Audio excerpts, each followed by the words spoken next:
Hello all, welcome to Moviepuram. కల్కి సినిమాలోని visuals and గ్రాఫిక్స్ని ఇప్పటివరకు ఇండియన్ మూవీస్లో వచ్చిన ఏ మూవీలో కూడా మీరు చూసుండరు. మూవీలో ప్రతి సీన్ అండ్ విజువల్ హాలీవుడ్ రేంజ్లో ఉన్నాయి. సినిమాలోని ఒక్క సీన్ అండ్ ఒక్క లొకేషన్ కూడా ఎక్కడో చూసినట్టు ఉన్నాయి అని కొంచెం కూడా అనిపించదు.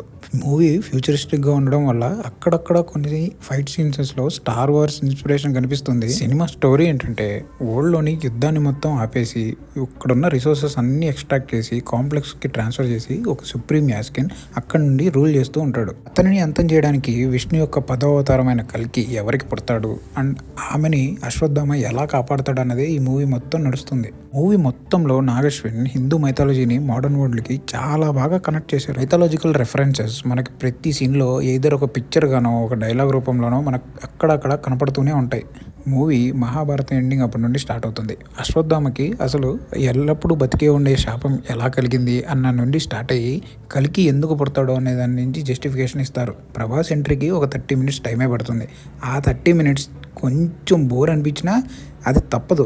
క్యారెక్టర్స్ని ఇంట్రడ్యూస్ చేయడానికి అది ఖచ్చితంగా కావాల్సిందే. ప్రభాస్ ఎంటర్ అయిన తర్వాత మూవీ ఫాస్ట్ ఫేస్డ్గా వెళ్తుందని ఎక్స్పెక్ట్ చేశా, కానీ ఫస్ట్ హాఫ్ మొత్తం చాలా ల్యాగ్ చేశారు. కొంచెం బోర్ అనిపించింది కూడా. ఫస్ట్ హాఫ్లో అక్కడక్కడ అన్వాంటెడ్ కామెడీని ట్రై చేశారు నాగశ్విన్, కానీ ఒక్కటి కూడా వర్కౌట్ అవ్వలేదు. అది కొంచెం అవాయిడ్ చేసి ఉంటే బాగుంది. ఇంటర్వెల్ ముందు వచ్చే ఫైట్ సీక్వెన్స్ అండ్ ఇంటర్వెల్ తర్వాత వచ్చే సీన్స్ అన్నీ సినిమాలో చాలా బాగుంటాయి. సెకండ్ హాఫ్ సినిమాని బతికిచ్చిందని చెప్పొచ్చు.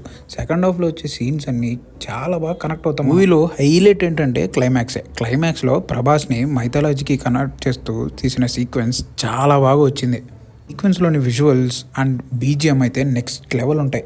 ఓవరాల్గా కల్కి ఈజ్ ఏ విజువల్ వండర్. ఇప్పటి వరకు ఇండియన్ సినిమాలో ఎప్పుడు చూడని విజువల్స్ అండ్ సీక్వెన్సెస్ మీరు ఈ సినిమాలో చూస్తారు. కానీ కొంచెం ఓపిక్గా చూడాలి. మూవీ రన్ టైం కొంచెం ఎక్కువే అనిపిస్తుంది. ఫస్ట్ హాఫ్ మాత్రం కొంచెం ఓపిక తెచ్చుకొని చూడండి, కానీ అది మూవీ స్టోరీకి నెసెసరీ. సినిమాలోని అన్వాంటెడ్ క్యారెక్టర్స్ని కొన్ని కట్ చేసి మూవీ రన్ టైంని ఇంకొంచెం తగ్గించుంటే చాలా బాగుండేది. ఏమైనా మన మైథాలజీని మోడర్న్ వరల్డ్తో కనెక్ట్ చేసి చూపిస్తే ఆ కిక్కే వేరు. ఇంకా పార్ట్ 2 కోసం వెయిట్ చేస్తూ ఎన్ని రోజులు వెయిట్ చేయాలేమో.